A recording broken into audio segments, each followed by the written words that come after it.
आपके अधिकार की लड़ाई लड़ने के लिए बहुजन समाज पार्टी का निर्माण किया और आज पूरे देश में आपकी आवाज को बुलंद करने के लिए आदरणीय बहन कुमारी मायावती नेतृत्व कर रहे हैं। और बाबा साहब ने आपसे कहा था जिस कौम की शासन सत्ता होती है उस कौम पर कभी भी अत्याचार नहीं होते हैं। इसका उदाहरण आपने उत्तर प्रदेश में आदरणीय बहन कुमारी मायावती की 4 बार की सरकार में देखा होगा तो परिंदा भी पत्नी मारता था। गुंडे अपराधी जितने भी असामाजिक तत्व थे पूरा उत्तर प्रदेश छोड़ के चले गए थे। अगर आपकी तमन्ना सच्ची है तो आपके पास रास्ते हजार हैं और तमन्ना झूठी है तो आपके पास बहाने भी हजार हैं। जो लोग कहते हैं संविधान में कमियां हैं उस लोग को भी माननीय बहन जी ने मुंह तोड़ जवाब देने का काम किया और देश का सर्वोच्च संविधान साबित करने के लिए उत्तर प्रदेश में सामाजिक लड़ाई लड़ते हुए गरीबों को न्याय देने का काम किया और संविधान को सच्चा साबित ठहराने का काम किया। इसी आवाज को आज पूरे देश की माननीय सांसद भी उठा रहे हैं। और आज यहाँ पर जो जिले में अन्याय अत्याचार जघन्य अपराध अभी आपने श्योपुर के बिल्कुल में देखा होगा एक दलित की अर्थी को भी जलने दिया जा रहा। बाबा साहब की आप जयंती मनाते हो, बाबा साहब के वोट से आप राजा बनते हो, बाबा साहब के सम्मान में हमारे लोग आज जो खुशियां मना रहे हैं उनको भी आप देख नहीं पा रहे हो। और दूसरी तरफ भारतीय जनता पार्टी कांग्रेस के लोग दिखावे के लिए आपके बीच में आकर आपके समाज के लोगों के साथ बैठकर वो जयंती मनाने का नाटक करते हैं, जब भी बोलने का नाटक करते हैं, जब किसी देश में जब भी बोलने के नाम पर उनकी हत्या कर दी जाती है। ये सब क्या हो रहा है? ये आपको कमजोर करने के लिए हो रहा है। आपको इस बात का फैसला लेना है कि सच्चा कौन है और झूठा कौन है। इन लोगों ने हमारे इस देश में जब से बहुजन समाज पार्टी बनी है इस देश के समाज को टुकड़ों में बांटने का काम किया। इस देश में सामाजिक संगठन बनाकर छोटी छोटी पार्टियां बनाकर बहुजन समाज पार्टी को कमजोर करने का काम किया। और ये बहुजन समाज पार्टी को कमजोर क्यों कर रहे हैं? फिर हम इन ऊपर अत्याचार करेंगे। ये हमारे बीच में आपको देखने को मिल रहा है। आज आप पूरे जिले में जाकर चले जाइए, आज हर आदमी भयभीत है और जबकि भयभीत होने का कोई कारण नहीं है। इन सभी मंचाए की है इस समाज को कमजोर कैसे किया जाए, इन पर राज हुकूमत कैसे की जाए। इसके लिए लोग एक ही थाली के चट्टे बट्टे अंदर खाने हाथ मिलाकर आपको गुमराह करने का काम करते हैं। अब समय आ गया है क्योंकि आपने इनका 2 अप्रैल का झूठ भी देखा है। आपने अभी 1 अगस्त का निर्णय जो सुप्रीम कोर्ट के द्वारा आया उसमें भी कांग्रेस बीजेपी की आपने झूठ को पकड़ा है। ये लोग हाथी के दाम जैसा काम करते हैं, दिखाते कुछ है और करते कुछ है। आप लोगों को सावधान होना है। आदरणीय बहन कुमारी मायावती के नेतृत्व में अपनी आवाज को बुलंद करने के लिए और अपने अधिकार को लड़ाई को लड़ने के लिए माननीय बहन के हाथों को मजबूत करना है। यहाँ के प्रशासन से भी मैं कहना चाहूंगा कि जो घटना इस जिले में घट रही है, जो अपराधी बेखौफ घूम रहे हैं, रेल के ट्रैक्टरों पर आपको कोई लगाम नहीं है, सेल टैक्स टोल टैक्स सब पे आयोजन घटनाएं घट रही हैं। टोल टैक्स के तो कहीं ना कहीं इतने केस सुनने को मिल रहे हैं कि आप लोग इसको नजरअंदाज करने का काम करते हैं। इस जिले में दूल्हे को भी गोली पर बैठ के नहीं निकलने दिया गया। कई समाज के लोग कहते हैं हमारा तो कोई ऐसा रोकने वाला नहीं है। इन सबके साथ ऐसा तो व्यवहार हुआ है और पूरे प्रदेश में हमारी बहन बेटियां सुरक्षित रही हैं। इस प्रदेश में सबसे ज्यादा बहन बेटियां इस प्रदेश से गायब है। ये एनसीआरबी की रिपोर्ट कहती है। फिर भी हमारे लोग सोए हुए हैं। आपको अपनी आवाज को बुलंद करने के लिए जागना होगा और अपनी इस वोट की ताकत से आदरणीय बहन कुमारी मायावती के हाथों को मजबूत करके अपनी शक्ति को पहचानना होगा। तभी आपकी जुर्म जाति आपको कमजोर होगी, रुकने का काम रहेगी। शेष बातें माननीय सांसद जी आपको बताएंगे क्योंकि हमको अभी चलकर ज्ञापन भी देना है। मैं तो प्रशासन से फिर एक बार कहना चाहूंगा कि आप लोग तत्काल फौरन उठा लिया करें क्योंकि इस प्रदेश का कई एसपी डीएम फौरन की अनदेखी भी करते हैं। इसलिए मुख्यमंत्री महोदय जी इस मंच के माध्यम से आपसे भी कहना चाहेंगे और डीजीपी और प्रमुख सचिव से भी कहना चाहेंगे अपने अधिकारियों को नसीहत दे दीजिए। बहुजन समाज पार्टी का कार्यकर्ता अपने लोगों को जुर्म जाति अन्य अत्याचार सहन नहीं करेगा, ईंट से ईंट बजा देगा।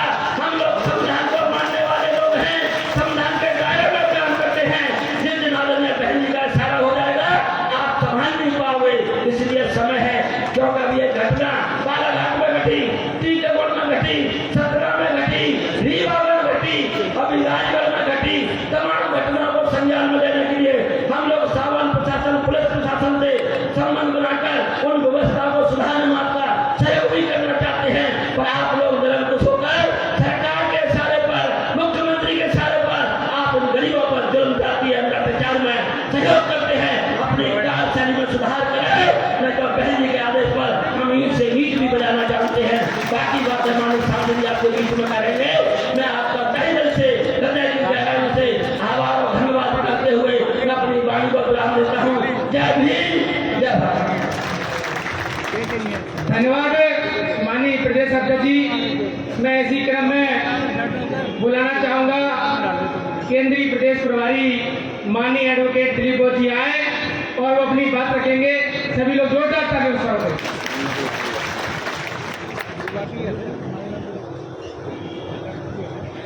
आज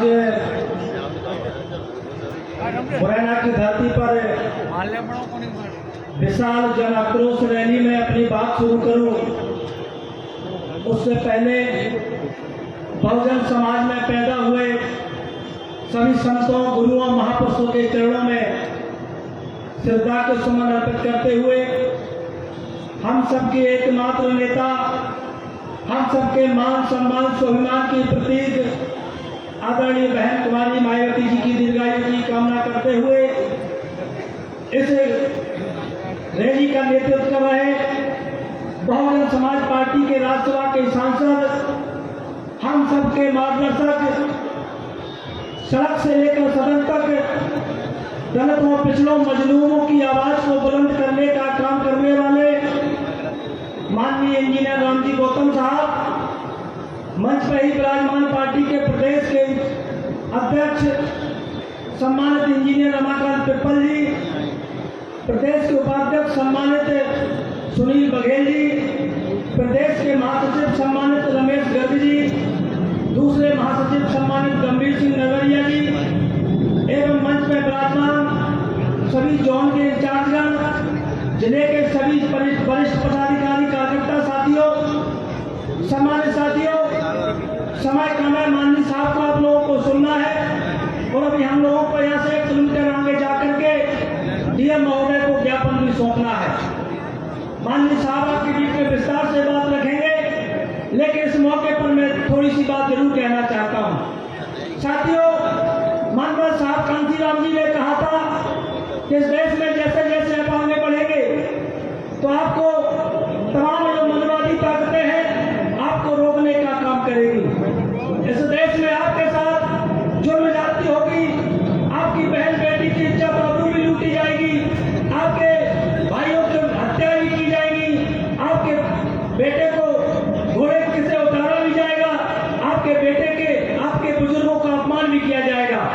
आप लोग यदि रैली करके ज्ञापन दे करके जाएंगे तो हो सकता है आपकी FIR हो जाए, लेकिन ये स्थायी समाधान नहीं है।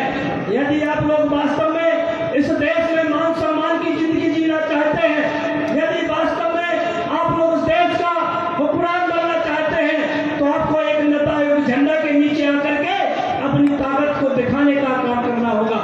आज ये तमाम ताकतें, चाहे बीजेपी हो चाहे कांग्रेस हो, कांग्रेस से भी बढ़कर बीजेपी निकली।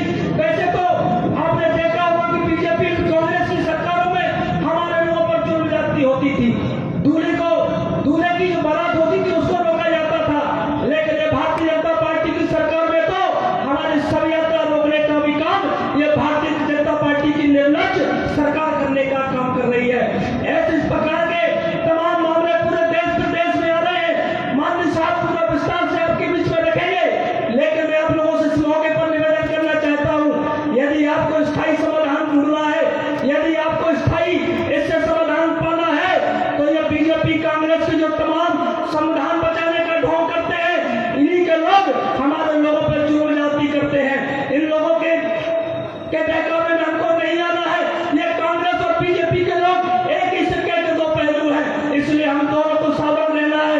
एक नाग नाते तो एक सांप नाते, हम दोनों से सावधान रहते हुए बहुजन समाज पार्टी आदरणीय बहन जी के नेतृत्व वाली पार्टी, आदरणीय बहन मनोज साहब कांसीराम जी की बनाई हुई पार्टी, और जो आपके प्रदेश में माननीय रामजी गौतम साहब जो आपके आंदोलन को मजबूत कराने के लिए दिन रात मेहनत कर रहे हैं, इनके नेतृत्व में बहुजन समाज पार्टी का झंडा थाम लो। आपके आने वाले 28-29 में यदि आपने एकता का परिचय दे दिया, यदि नीले झंडे को उठाकर चल दिए, तो ये गुंडे माफिया जिस दिन सरकार बदलेगी ये प्रदेश छोड़ के भाग जाएंगे। और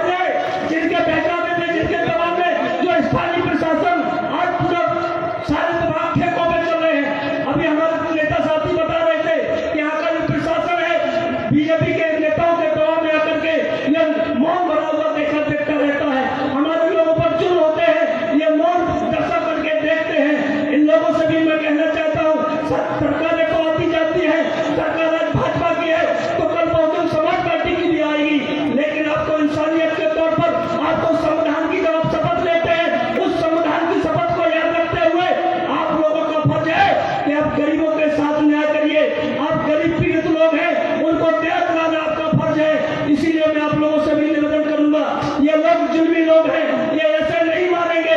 सत्ता में जब तक ये बैठे रहेंगे तब तक आपको न्याय देने का काम नहीं करेंगे।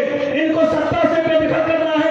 आपको सिर्फ बहुजन समाज पार्टी और नीला झंडा को अपने हाथ में लेकर के गाँव निकल जाओ और कहो कि जब तक अन्याय अत्याचार बंद नहीं होंगे, जब तक आप लोग एक नहीं होंगे, इन तमाम दलालों के झांसे में हमें नहीं आना है।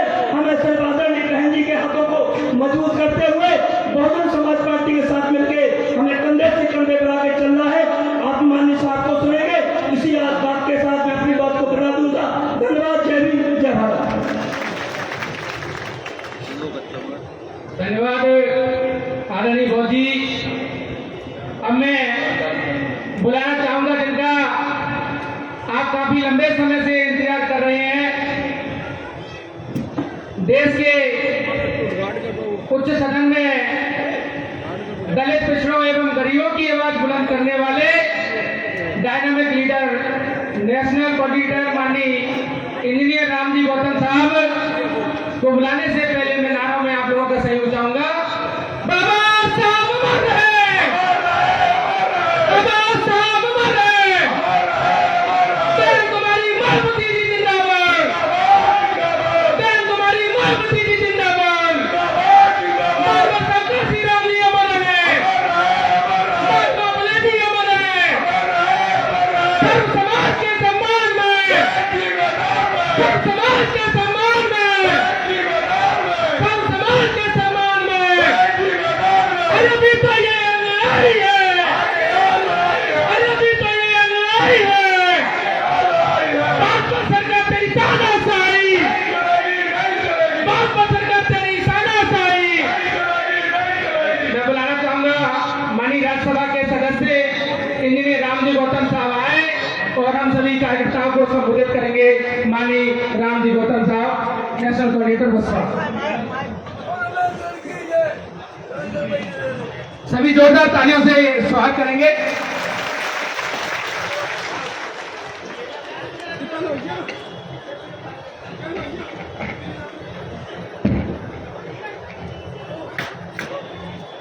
सर्वप्रथम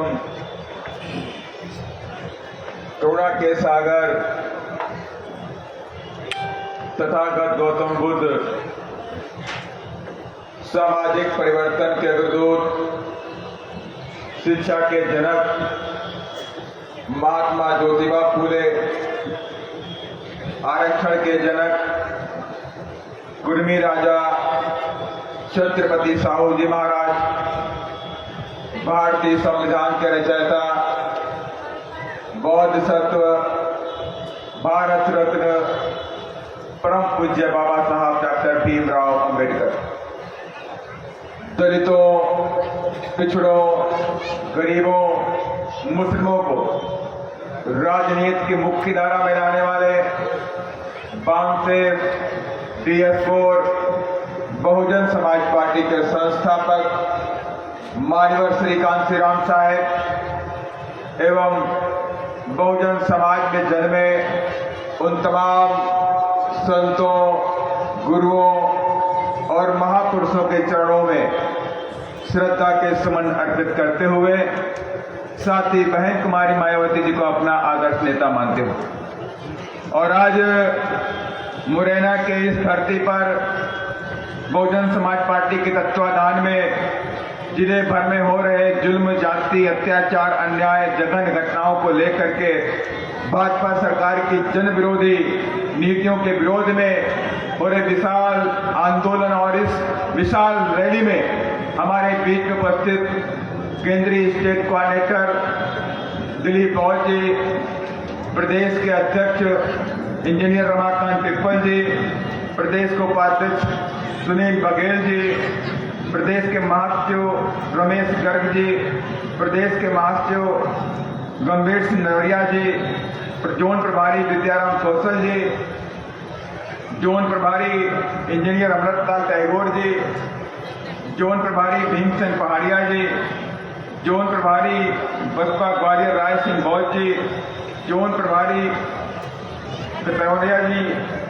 जिला प्रभारी डॉक्टर सुरेंद्र साक्य जी, जिला प्रभारी विजय सोलंकी जी, वरिष्ठ बसपा नेता कुलदीप सिकरवार जी, वरिष्ठ बसपा नेता सर्वेश सिकरवार जी, वरिष्ठ बसपा नेता राम प्रकाश राजौरिया जी, वरिष्ठ बसपा नेता सरवंश कुशवाहा जी, पूर्व उपाध्यक्ष जिला पंचायत ममता मौर्य जी, वरिष्ठ बसपा नेता राहुल जी, पूरन धाकड़ जी, और साथ ही इधर जिले के जिला अध्यक्ष जो आज इस मंच की अध्यक्षता कर रहे हैं इंजीनियर दीपेंद्र बोस जी के साथ साथ में मेरे साथ में बैठे हो तमाम मेरी माताएं, बहनें, युवा, बुजुर्ग, पितातुल्य साथियों, आप सभी लोगों को मैं क्रांतिकारी जय भीम करता हूं।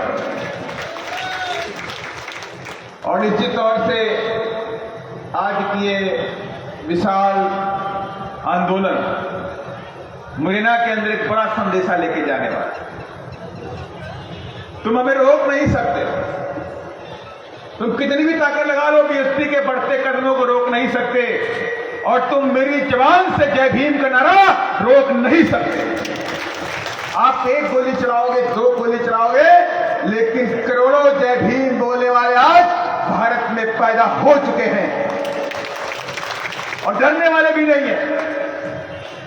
आपने देखा भी किस तरह से देश की संसद के अंदर परम पूज्य बाबा साहब डॉक्टर भीमराव अंबेडकर का अपमान किया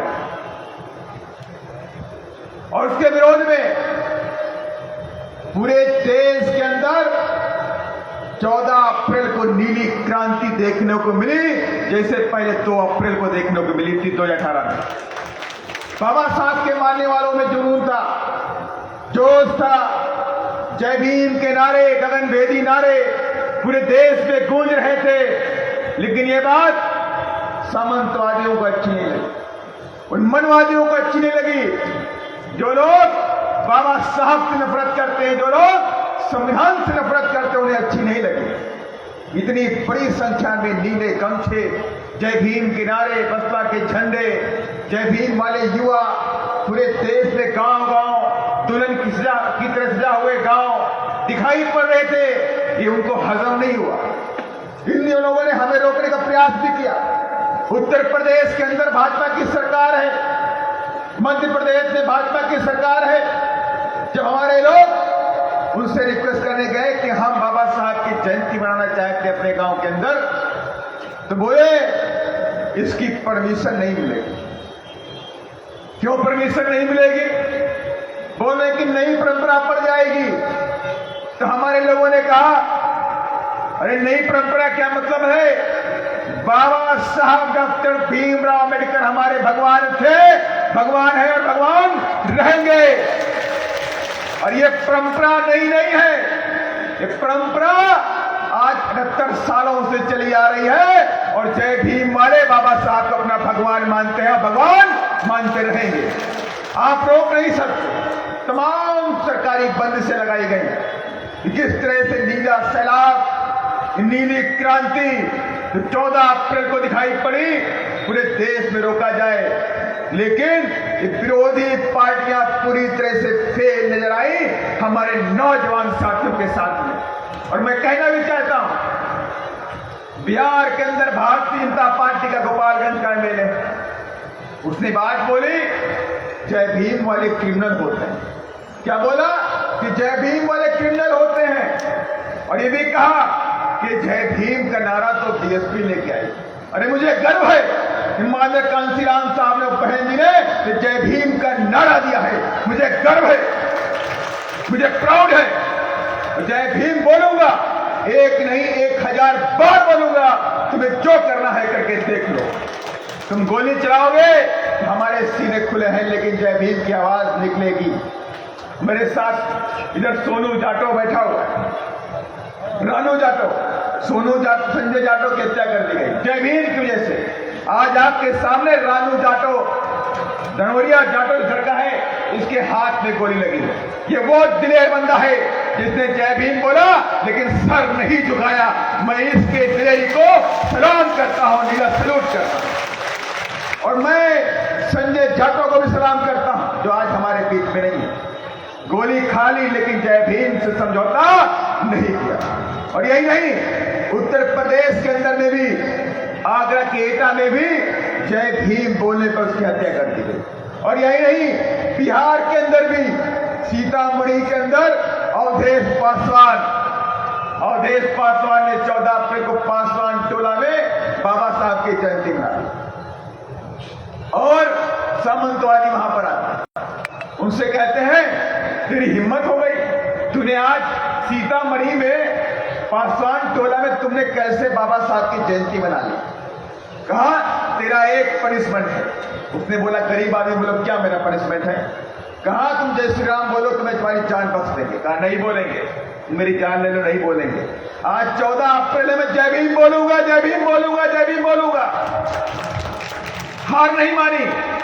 रात में 12 बजे उसका किडनैप किया गया और रात में अवधेश पासवान की हत्या कर दी गई। हत्या करके चिमनी भट्टे के पास की बॉडी को फेंक दिया गया, लेकिन कोई नहीं पहुंचा वहां पर। आरजेडी भी नहीं पहुंची, कांग्रेस भी नहीं पहुंची, जेडीयू भी नहीं पहुंची। 2 दिन के बाद ये खबर बहुजन समाज पार्टी के साथियों को लगी, उन्होंने मुझे बताया।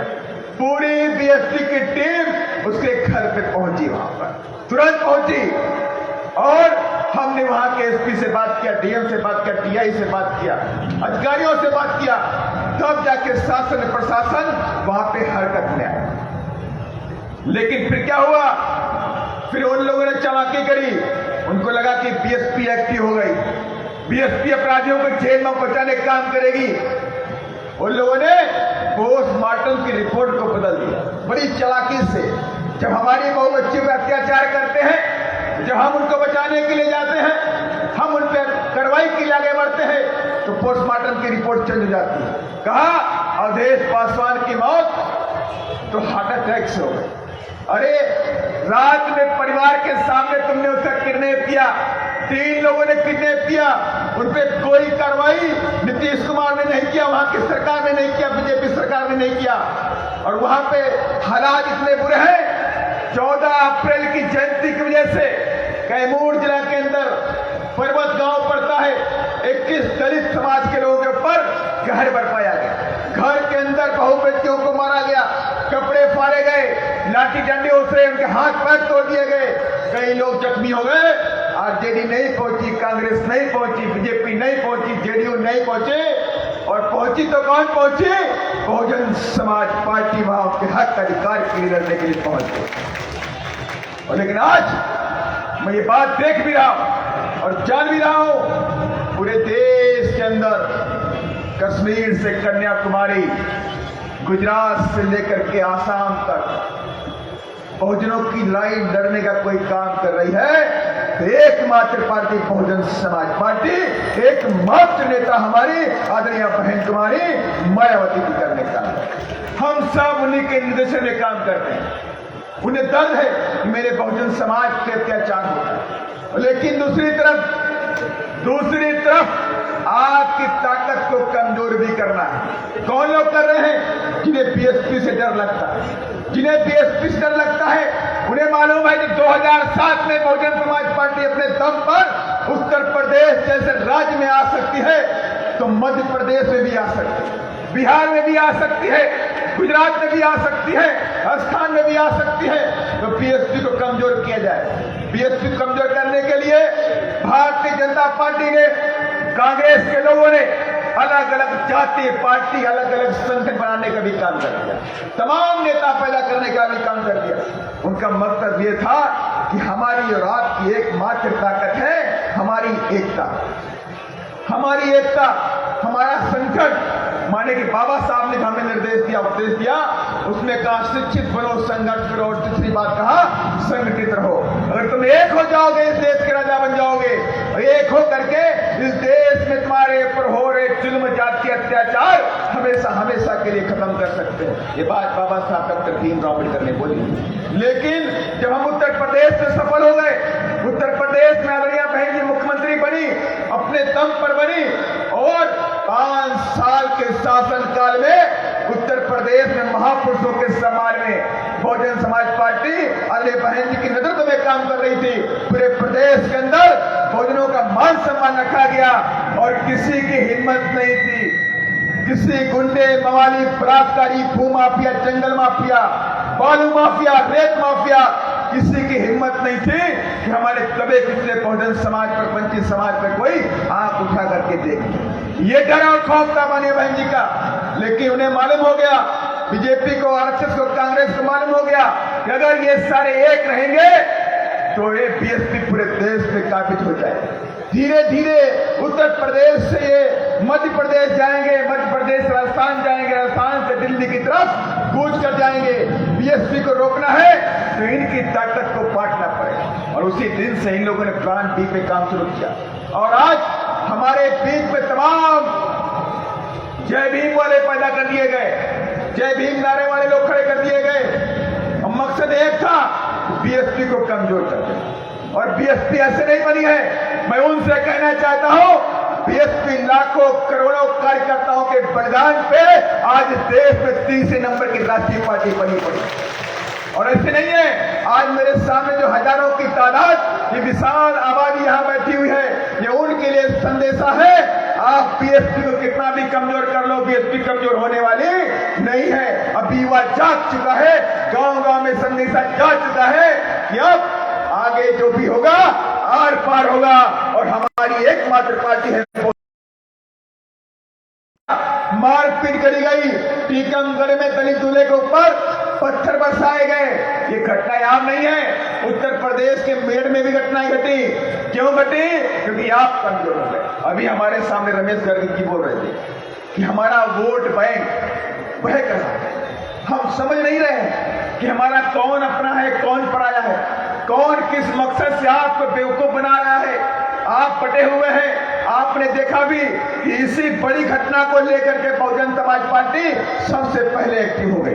सबसे पहले यहाँ रानू दवड़िया बैठा हुआ है, यहाँ पर संजय जाटव के परिवार के लोगों के बीच में बहुजन समाज पार्टी रात में 11:30 बजे पहुंची। वहां पर 11 बजे रात में पहुंच करके उनके घर जाती है, सिंगोना गांव के अंदर एफआईआर होती है, उनके परिवार को लेकर अस्पताल पहुंचते हैं, सारा कार्यक्रम हम करते हैं। लेकिन समाज के तमाम चमचे दलाल लोग बैठे हुए हैं, उन लोगों ने बहकाने का काम शुरू कर दिया। अरे जब ये दबे कुचले वंचित समाज की राय पूरे देश के अंदर पूरी ताकत के साथ में बहुजन समाज पार्टी लड़ने का काम करती है तो आपको साथ देना चाहिए था, आपको बांटना नहीं चाहिए, आपको साथ देना चाहिए। लेकिन दुर्भाग्य है कि आप अपने आकाओं के इशारे पे, आप अपने कांग्रेस के और बीजेपी के आकाओं के इशारे पर इस बहुजन समाज को एक नहीं होना देना चाहते। आप एक नहीं होना देना चाहते हैं। पूरे देश के अंदर आज बड़े दलितों के ऊपर अत्याचार हो रहा है। इसी मुरैना के अंदर मुझे याद है, इसी मुरैना के अंदर एक दलित की हत्या हुई। थाने में बताया गया कि उसने अपने नारे से अपनी आत्महत्या कर ली, अपनी फांसी लगा ली। एक इतना हास्यपद है कि एक विंडो से कोई भी व्यक्ति कैसे अब नारे से अपनी आत्महत्या कर सकता है। लेकिन इस पर कोई कार्रवाई नहीं हुई, कोई जांच नहीं हुई अभी तक, क्योंकि आप कमजोर हैं। और मैं आपसे कहना चाहता हूं, मुरैना जिले के अंदर आपकी 32% के ऊपर आबादी है, याद रखिएगा इस बात को। 32% आपकी आबादी है। और आप अगर चाह जाओगे तो अकेले दम पर यहां विधायक 6 के 6 बनाकर रख दोगे, अपने दम पे बना दोगे। लेकिन आप पट जाते हैं, आपको लगता है ये कांग्रेस हमारी अपनी। और मैं आपसे कहना चाहता हूं, यही कांग्रेस पहले बाबा साहब जब हमारे बीच में थे, जीवित थे इस देश में, तो इसी कांग्रेस ने बाबा साहब के कदम कदम पर अपमान करने का काम किया। और आज जब बाबा साहब नहीं है तो आज उसी के नक्शे कदम पर भारतीय जनता पार्टी संसद के अंदर बाबा साहब का अपमान करने का काम करती है। लेकिन आवाज किसी की निकली नहीं।